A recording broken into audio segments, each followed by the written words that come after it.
Hi friends, இன்றைக்கி நம்ம கோவை சமையலில் சுட சுட முறுமுறு வெங்காய வடை எப்படி சுடலாங்கிறத பார்க்கலாம் வாங்க. 2 பெரிய வெங்காயம் நீல வாக்கில் கட் பண்ணி சேர்த்துக்கங்க. கருவேப்பிலை, கொத்தமல்லி, 1 ஸ்பூன் இஞ்சி பூண்டு விழுது, 3 பச்சை மிளகாய், கொஞ்சம் மைதா மாவு, கடலை மாவு கொஞ்சம், காரத்துக்கு தகுந்தாப்படி மிளகாய்த்தூள், உப்பு தேவையான அளவு எல்லாம் சேர்த்துட்டு நல்லா பிணைஞ்சிக்கங்க.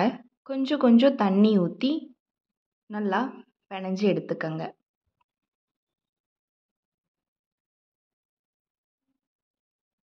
வடை மாதிரி தட்டி போடுங்க. எண்ணெயில் போட்டு நல்லா பொரித்து எடுத்துட்டா சுட சுட முறுமுறு வெங்காய வடை ரெடி ஆயிடுச்சு. இந்த வீடியோ உங்களுக்கு பிடிச்சிருந்தா லைக் பண்ணுங்கள், ஷேர் பண்ணுங்கள், கமெண்ட் பண்ணுங்கள், மறக்காமல் சப்ஸ்கிரைப் பண்ணுங்கள். தேங்க்யூ ஃபார் வாட்சிங்.